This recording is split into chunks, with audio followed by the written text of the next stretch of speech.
minutinho. Estamos ligando por ele. Acho que está 5 minutos adiantados. Boa tarde. Hoje,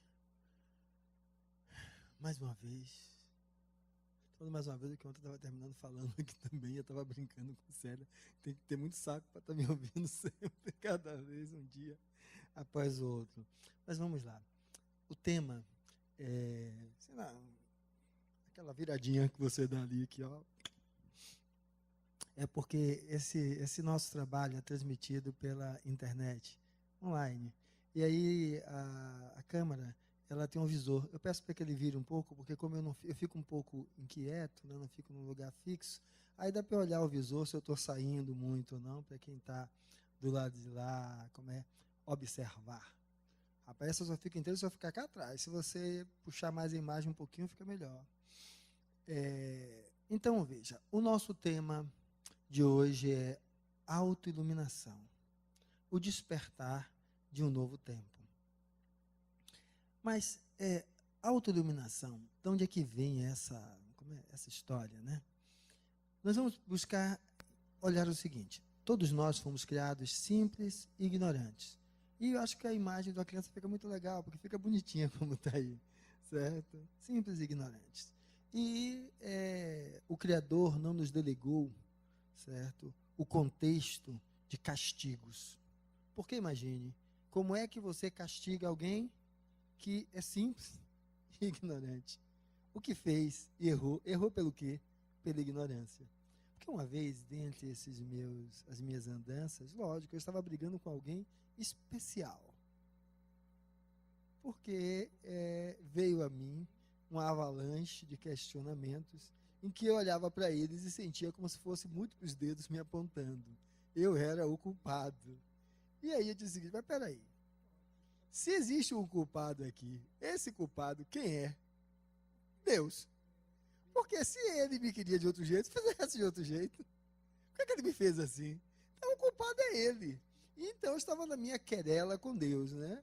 Que olha, o culpado é você. Eu relembrando muito menos do que o que acontece em Jó, no capítulo do Velho Testamento. Jó, é interessante ler, porque na Bíblia é o local onde o humano questiona o divino, questiona Deus. E aí eu, naquilo, disse: não, se não era para ser assim, por que não me fez de outro jeito? Mas eu tenho um amigo que eu acho interessante, é porque ele é assim comigo, extremamente amoroso, extremamente sutil, eu gosto muito dele. Porque ele fez assim: primeiro, veja o tamanho do seu ego. Uma bola desse tamanho vai ser pocada um dia desse. E eu, lógico, né? Na minha ignorância, mas por que ele fez? Vem cá. Eu vendo os seus olhos e boto você para palpar, certo? Uma baleia. Você vai dizer que ela é o quê? Você vai dizer que ela é aquilo que seus olhos podem sentir, né? Então, quem palpar naquele buraquinho de cima vai descrever isso como uma baleia. Quem palpar a barbatana vai descrever a barbatana como uma baleia. Quem palpar os dentes vai descrever os dentes como uma baleia. Ele fez: veja o tamanho do seu ego, ou seja, como você está. Você acha que por palpar um pedaço, um ponto, você pode descrever o todo. Então, como você está a dizer que é Deus que lhe fez assim? Você o conhece, certo? Em sua totalidade. Aí eu digo: tá, mas e aí? É Deus, ele fez. Primeiro, aprenda a diferenciar o que você chama de Deus, que vai estar limitado aos seus sentidos, que vamos entender sentidos também como nível de consciência, para então entender que o Deus que você conhece se amplia cada vez mais quando se amplia a sua consciência. Não é que o Deus se amplie, é que seus olhos se ampliam e aí conseguem enxergar ele numa dimensão maior. Então, se assim é, o Deus que você disse que ele fez assim é o Deus que você enxerga e não o Deus que é. E aí então eu calei me entendendo que os meus queixumes, seja por dizer que é culpa dele, ou seja, por me achar culpado, é fruto de minha ignorância. E aí então, calei-me. E aí ele dizia então como entender o que eu estou vendo, o que eu estou passando. E algo era lógico. Primeiro, eu precisava conhecer quem eu era. Se eu era essa criancinha, começando a olhar, que ali ela está sorrindo, com um pedacinho da imagem dela que ela vê no pedacinho do espelho. Então, se eu sou essa pessoa que está começando a olhar isso, porque como auto-iluminar-se, né? Porque é a pergunta que a gente faz, ou até o pessoal brinca, vai acender a luz aí dentro. Mas não é isso, é mais ou menos o seguinte, sendo simples e ignorante, a partir da experiência a gente vai aprendendo, não é isso? A criança pequenininha, ela vai aprender que não pode encostar no lugar quente. Ela pode aprender por orientação, pode aprender porque pegou a mamadeira quente e pode aprender porque botou a mão no fogão. São experiências diferentes, mas ela vai, a partir da experiência, entender, ó, é quente, não dá. Então, o ignorante só vai aprendendo a partir da experiência. Cada aprendizado é um quinhão a mais no seu nível de consciência. E aí ele vai ampliando isso cada vez mais. Então, veja só. Então, a primeira coisa é perceber. Sem perceber, não dá para estar falando de iluminação. Tá? Então, é se perceber. Então, perceber o mundo externo, como eu citei do calor, é perceber, é a necessidade da gente perceber a nós mesmos. Perceber com o que é que eu estou lidando. Porque na maioria das vezes, é assim, tem uma estatística sobre criação de empresas. Ou seja, 70% das empresas que são criadas vão à falência. Por quê? Porque a pessoa imagina tudo em um único cenário e não vê as múltiplas possibilidades. Então, quando o cenário que aparece é diferente do que ele idealizou, e ele não tem ferramentas para lidar com isso, já viu, desmorona tudo. Um exemplo de uma grande empresa é o casamento. A gente casa achando que ela não muda. Isso eu estou falando do sonho masculino, vai continuar tudo igual a carne de segunda. Durinho, durinho, durinho, durinho, durinho, e a lei da gravidade vai mostrar uma diferença. Ela casa achando que a gente muda. E o que é que acontece? Não muda nada, continua a mesma coisa. Isso só para brincar, mas a gente casa com outro que não é o outro, é o ideal da gente. E quando a gente começa a comer 1 quilo de sal junto, a gente descobre que o outro é o outro. E a gente começa a dizer que aquele negócio talvez não dê certo. Porque a gente criou um panorama a partir de nós, e não a partir de quem verdadeiramente era o outro. Então, o convite é para que a gente busque, então, essa consciência da percepção. Então, é preciso se perceber para que a gente possa sair disso aí. Porque, ao falar em autoiluminação, a gente vai sair um pouquinho desse cenário tão cândido e belo para encarar um cenário que é algo simples, fazer escolhas. Porque viver vai ser isso, fazer escolhas constantemente. Não tem como viver sem escolher. Mas só que o que acontece? Fazer escolha é um cenário tão drasticamente que mudou, não só de cor como de aparência, é porque é bom quando eu faço escolhas assim. Denise me disse que era legal fazer a aula no ciclo tal, porque ela coordena um dos ciclos, né? E aí eu vou fazer, quando é na hora, é aquele dia que a turma está azeda, ninguém participa, e fica a aula uma negação, certo? E eu também estava com os 2 pés para trás, ficou a negação. E aí que eu disse, a aula foi ruim. Eu digo, mas foi Denise que me chamou de última hora. Mas foi porque a turma estava de cara feia. Mas porque foi naquele dia eu tive que acordar correndo para deixar minha filha. Ou seja, a gente joga para o outro, certo? Então, a ideia das escolhas é que você é responsável por toda escolha que você faz. E a primeira coisa que a gente precisa aprender é a não estar refutando quando o outro nos traz alguma crítica sobre nossa escolha. Primeiro, pelo seguinte, a crítica que ele faz é dele, porque ele está ali olhando com os olhos dele. Eu não disse que o Deus que eu enxergo é o Deus na proporção dos meus olhos? Então, a opinião que alguém está sobre você é a proporção que ele consegue captar de você. Da mesma maneira que eu disse que o meu Deus tem o meu tamanho, é porque se eu enxergo que ser pai é ser rígido, durão e fazer as coisas andar na lei, é o Deus que eu vou enxergar. Se eu entendo que ser pai é sentar, ensinar pelo exemplo e seduzir, cativar na experiência de fazer aquilo que é correto e é bom, é esse o Deus que eu vou enxergar. Então veja, se minha relação para com Deus é assim, para com você não vai ser diferente. As lentes que eu uso vão descrever a realidade com que eu convivo. Então, quando eu falo de como eu vejo o outro, é uma forma de eu descobrir qual é a lente que eu tenho dentro de mim mesmo. E a gente começa então aí a buscar se perceber. Então, a primeira coisa é aprender a ouvir, sem já estar rebatendo ou tirando, certo? Não, ouvir, é a opinião dele. Depois você precisa de um pouco de seriedade consigo mesmo para olhar. Olha, realmente, ela me avisou na segunda para dar aula na quinta, mas eu aceitei. Quando eu aceitei, eu estava assumindo o compromisso de poder me capacitar para isso. Ah, mas eu, Fernando, eu não consigo me preparar em 4 dias. Então, da próxima vez, eu não aceito uma aula para fazer em 4 dias. Mas veja como isso gera uma mudança a partir de mim, e não a mudança a partir do outro. Então, fazer escolhas, simplesmente é isso. E quando a gente faz escolhas, há um aspecto significativo, que a gente às vezes não olha. É ampliar o olhar. Porque como é que é constituída a nossa vida?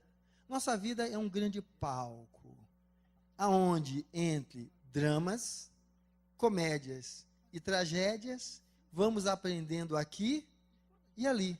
Porque afinal, tudo passa. Viver é assim. Porque nós somos herdeiros de nós mesmos.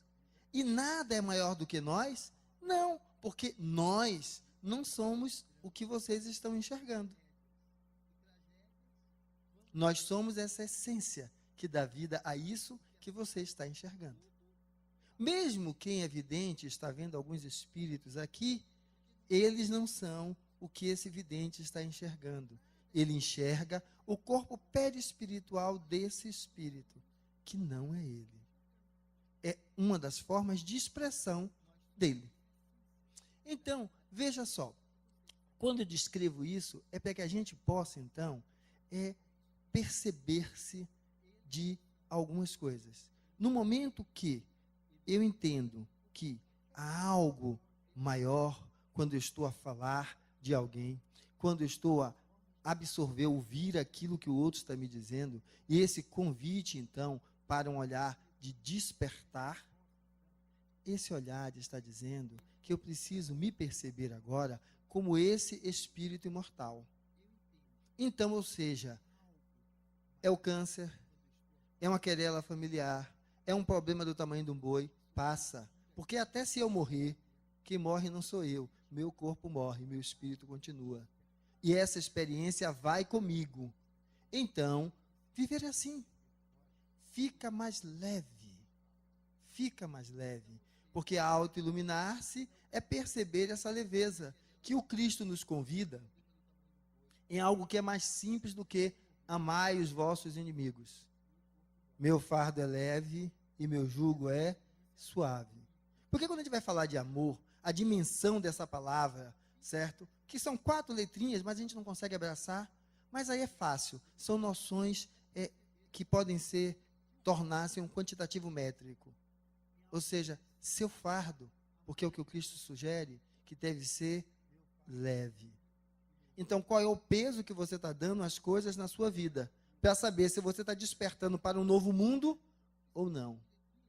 Seu jugo, o Cristo sugere o jugo suave. O jugo suave não aponta, perdoa e compreende. É assim que você está vivendo? Não. Então veja a distância que há entre você e esse status de iluminação. Por quê? Porque você tem o acesso a transformar a si mesmo, não ao outro. Cristo, quando aqui veio, não estalou os dedos.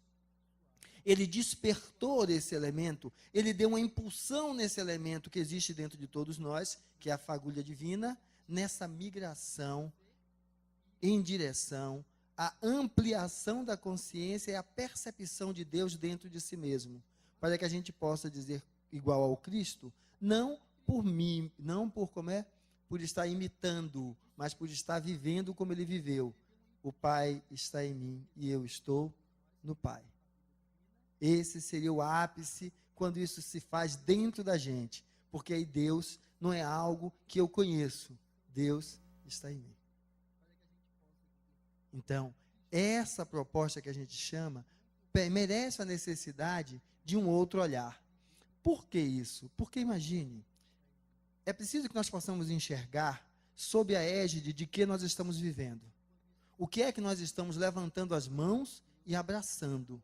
Para que a gente possa perceber se o que está aí está nos iluminando ou nos mantendo cada vez mais na obscuridade.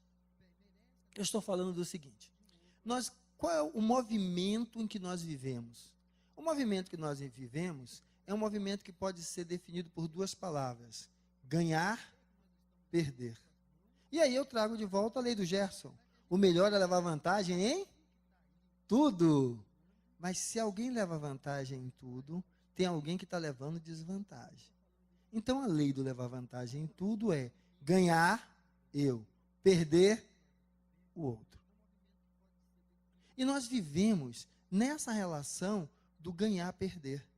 Porque quando nós estamos vivendo e precisamos identificar isso para ver se é isso que a gente quer. Imagine você e Dona Maria, ou Dona Maria e você. Se a lei for do ganhar-perder, dá para conviver construindo juntos? Porque um ganha, o outro perde. O outro se sente bem perdendo. A gente vai entender isso comparando dois jogos. O jogo de tênis e o frescobol. Dois jogos similares. Duas pessoas, uma de cada lado, cada um com uma raquete e uma bola. No jogo de tênis, o princípio é ganhar, perder. Quanto mais difícil eu arremesso a bola, para que ele não consiga pegar. E qual é o princípio do frescobol? É a nossa proposta para fazermos uma mudança do despertar de um novo tempo fora desse falso sol do ganhar, perder.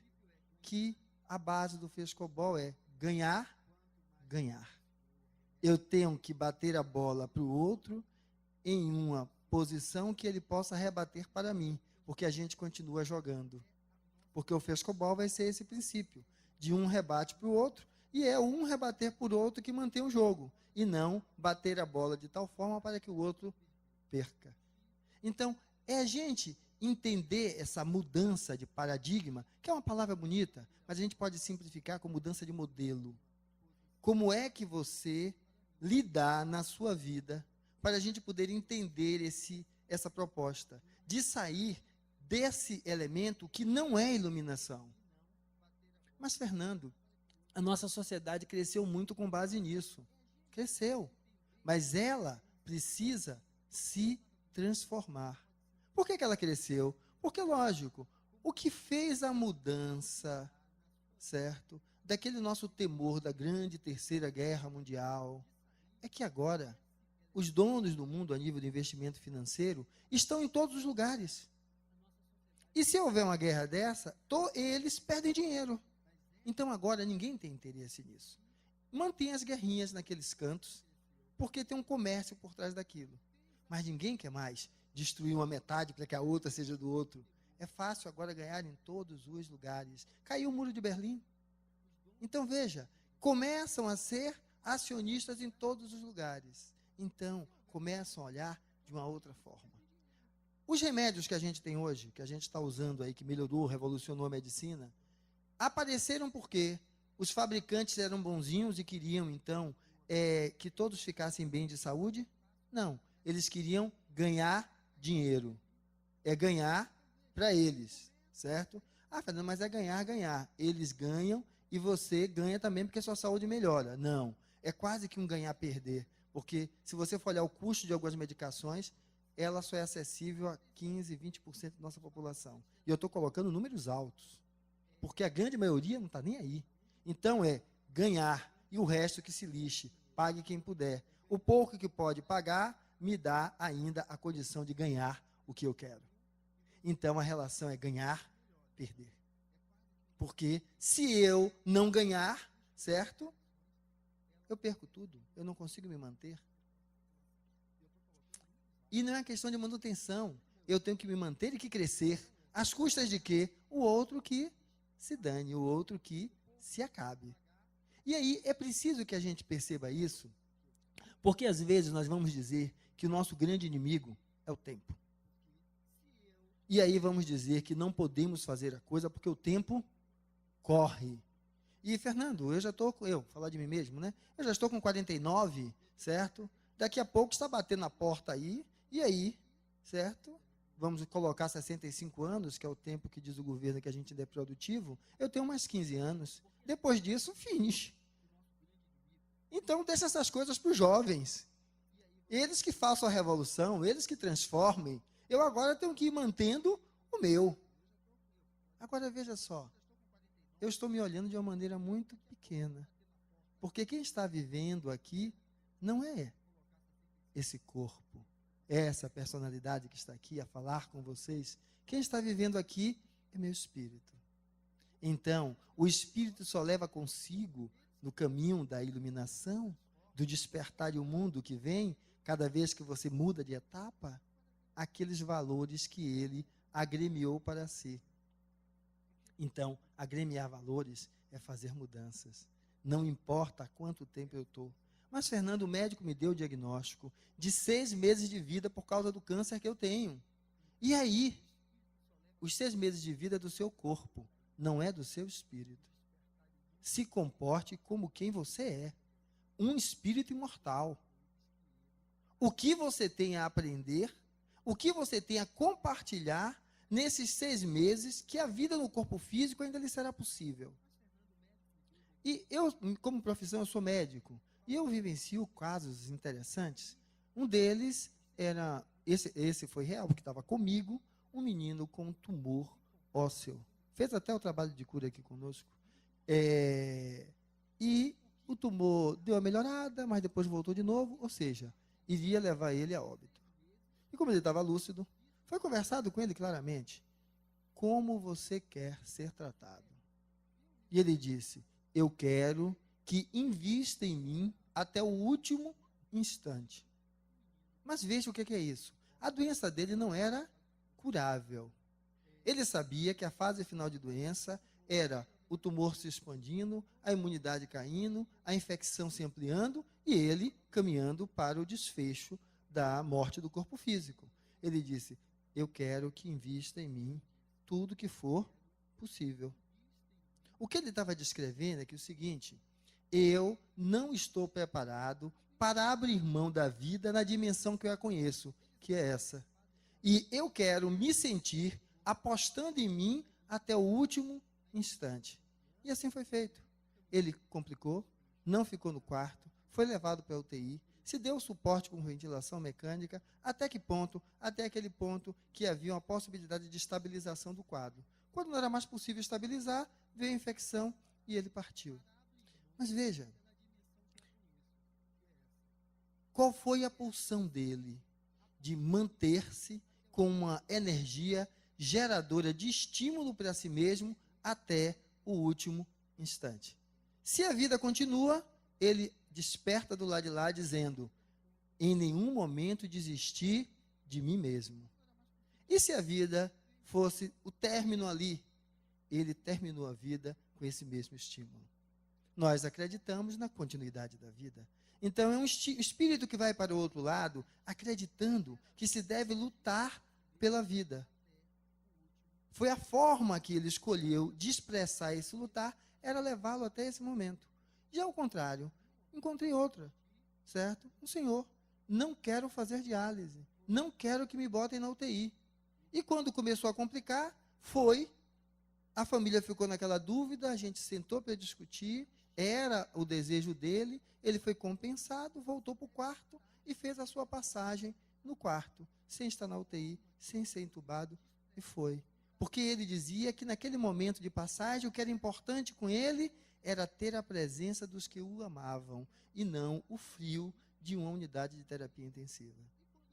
Veja que são condutas opostas, mas levam a mesma coisa, porque o momento de partida não foi tido como o final do desejo dele. Ou seja, ele queria se sentir acolhido pelos outros. Despertou do outro lado como acolhido por outros que estavam do outro lado, porque o que havia no cerne dele era a valorização do acolhimento.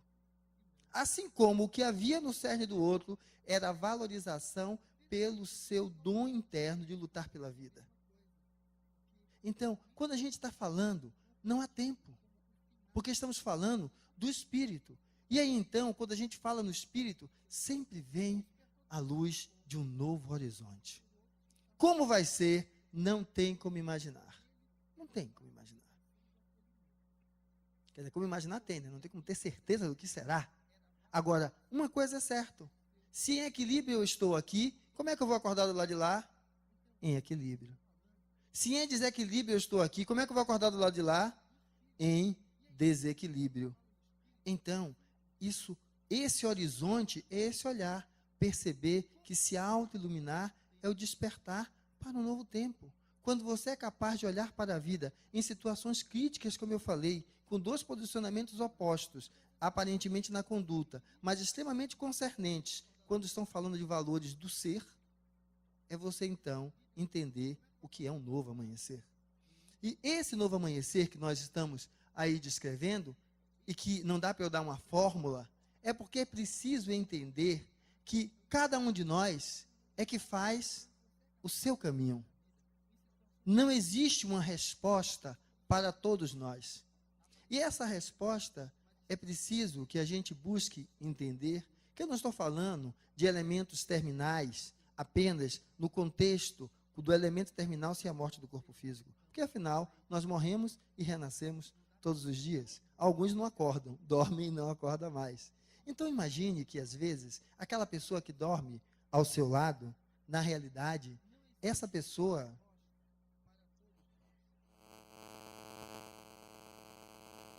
inconvenientes da tecnologia ou do esquecimento. Mas vamos lá. A pessoa que dorme ao seu lado, talvez essa seja a última noite de você com ela. A pessoa que dorme na casa com você, seja a última noite. Então, a ideia do caminho é que não perca a oportunidade de refazer a relação com o outro.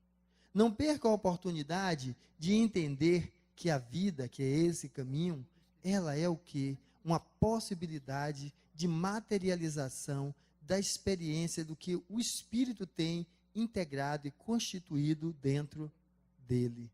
Então, olhe para si, veja quem você se percebe e diga agora quem você quer ser. E trace essa trajetória na sua vida. Porque só você pode fazer isso. Porque ninguém pode dar a resposta por você. Porque esse caminho é único. E por que ele é único? Porque nós viemos há 1 milhão de anos, nos tornamos homem, chamado homem primitivo. E que viemos evoluindo até agora. Cada encarnação é um aprendizado e nós somos hoje o resultante desses aprendizados. Não é o somatório, não. Porque o somatório são coisas isoladas. É a resultante. Ou seja, é aquilo que surge do entremeio entre tudo isso que nós vivenciamos. Esse é você. Esse sou eu. Então não há duas pessoas iguais. Então, a gente buscar perceber isso é a gente então olhar para o que a vida está a fazer conosco. E às vezes, quando eu trago essa imagem, eu acho que ela às vezes é muito densa, né? Porque a gente pensa na dor da talhadeira tirando a casquinha do lado de fora. Vamos fazer o seguinte, imagine a mesma coisa, no lugar da talhadeira uma bucha. E no lugar desse concreto, certo? Óleo, graxa, sujeira grossa, e aí você podendo fazer esse elemento de tratamento. Isso só é possível ser feito por você. Agora imagine, se você não toma nas mãos a bucha, não assume a responsabilidade de ir para debaixo do chuveiro, de passar o sabão, fique tranquilo, que a poeira e a graxa vai virar rocha. E aí a vida vai tirar de talhadeira. Simplesmente pelo seguinte, despertar é o caminho de todos nós. Quanto mais resistentes somos e duros para enxergar a nós mesmos e percebermos o que precisamos fazer para mudar, maior é o impacto com que a vida nos chacoalha para que a gente acorde e vá adiante. Porque a finalidade de todos nós é do encontro desse sagrado que existe em nós, que já se faz presente em nós e que nós não conseguimos enxergar. Quer queira, quer não. Então aquela pergunta, mas por que isso comigo? É porque você, em vez de tomar o banho para tirar a casquinha na hora certa, deixou encruar. E agora ela está nessa espessura. E nessa espessura a coisa tem que ser diferente. Mas que casquinhas são essas, Fernando, de que você está falando? É o que essa imagem está trazendo dos nossos embates interiores. Auto-iluminar-se é você conseguir mergulhar em si mesmo, se perceber, transformar-se, gerando essa auto-iluminação. E para você fazer isso, você vai ter que ter embate com quem? Com você. Mas, Fernando, eu acordo todo dia, vejo aquela mulher do lado, mas, meu Deus, que não dá nem para descrever. Eu preciso, então, me livrar dela. Espera aí, vamos ver um pouquinho. O Deus que você enxerga é do tamanho dos seus olhos. Então, comece a enxergar quem são seus olhos. Descreva como você vê esta mulher. E aí ele começa a descrever um monte de coisa. E não tem nada de bom? Ah, não, a casa fica bem limpa. Ah, não, meus filhos estão bem orientados. Ah, não, ela leva e traz eles da escola. Sim, e isso é menor? O que é que você faz? Então, a pessoa começa a enxergar que simplesmente ela está com o olhar enviesado para só ver um ponto. Mas alguns dizem assim, não é nada disso. Manda essa mulher embora. E aí casa com a outra. E aí vai dizer aquilo que as mulheres dizem e o homem diz, só muda de endereço. Porque era tudo igual. O que era igual é porque você não enxergava. Você estava enviesado. Agora, no momento que você, então, enxerga, aí agora muda. A minha questão não é ela. Agora é comigo mesmo.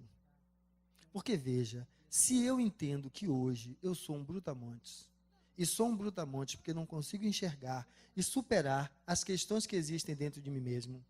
Simples. Estou com o diâmetro abdominal maior do que o indicado, aumentando o risco de AVC e de infarto. Eu fiz um AVC hemorrágico há 5 anos atrás. Certo? Foi uma malformação genética, congênita. Mas digamos que as placas estejam lá. Se eu não controlo, eu estou me arriscando de novo. Mas, Fernando, você é médico, você sabe. É porque uma coisa é dizer, a outra coisa é conseguir fazer. Aí, para mim, isso serve. E para ela, não. Ela não faz porque não quer. Podia fazer isso, podia fazer aquilo. Veja, quando eu estou falando isso, eu não estou batendo nela, não. Eu estou batendo em mim.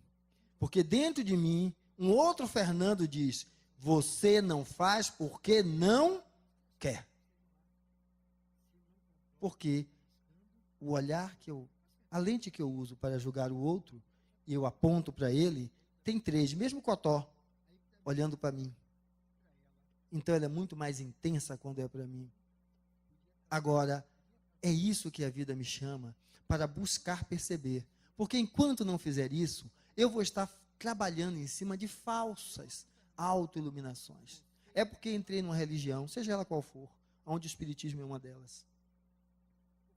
Porque passei a acompanhar um princípio filosófico, seja ele qual for. Enquanto aquilo que eu abraço não me leva a gerar uma relação, um influxo de empatia para com o outro, eu não estou me iluminando. Eu estou me iludindo no breu, só que agora com um pouco de perfume. Mas continua o breu do mesmo jeito. Em vez de tomar banho e tirar a casca, eu jogo perfume francês em cima. Só que todo perfume também passa. E o que está por baixo aparece e fica. Então, a ideia é perguntar isso. E a gente está falando do nosso trabalho de cura aqui, que então seria buscar essa harmonização. Uma das formas de olhar aquele embate anterior, porque alguns podem não estar conseguindo entender ou materializar o que eu estou fazendo, se pergunte, para que você está aqui pedindo auxílio para a cura? É cura para você continuar sendo o que você era? Fazendo as mesmas coisas? Olhando para o outro do mesmo jeito? Para que adianta lhe curar? Para quê? Se a vida é uma proposta de progressão contínua, agora responda para você, A partir do que você busca aqui, o que você vai projetar para você. Porque para continuar no que você é, tanto faz partir agora como depois. Agora, por que agora como depois? Porque não lhe transforma. E alguns anos a mais de vida, vai você para o outro lado do mesmo jeito.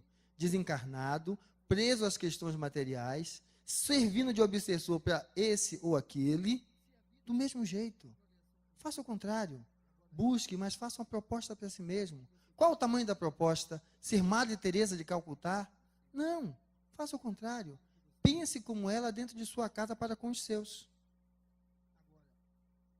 Para com os seus. Montar um centro espírita do tamanho do Harmonia? Não. Relacione-se com seus filhos dentro daquilo que, digamos, simboliza o Lar Harmonia. Uma ação biopsico-socioespiritual, ou seja, um ambulatório médico para a parte orgânica, um núcleo de psicologia para a parte psicológica, um núcleo de assistência social para o social e um centro espírita para o espiritual. O que é isso? Relacione-se com seus filhos, vendo nele espíritos imortais, que necessitam de auxílio e assessoria em todos esses campos. Aonde precisa de você, não o dedo para apontar os erros, as diferenças, mas a mão amiga para saber acolhê-lo e auxiliá-lo naquilo que ele tem necessidade, que pelo menos é de alguém que o escute sem julgá-lo. E é para isso que servem as experiências pregressas, porque falar de espírito é reconhecer que teve experiências pregressas. E essas experiências são aqueles elementos que dizem para Fernando, tá difícil controlar a dieta. É porque o Fernando vivenciava a satisfação oral como o principal elemento de satisfação da vida. E a vida está me convidando a entender que nem só de pão vive o homem. Então, é a gente reconhecer que alguns atavismos nossos estão relacionados às experiências passadas. E transformar isso requer sacrifício.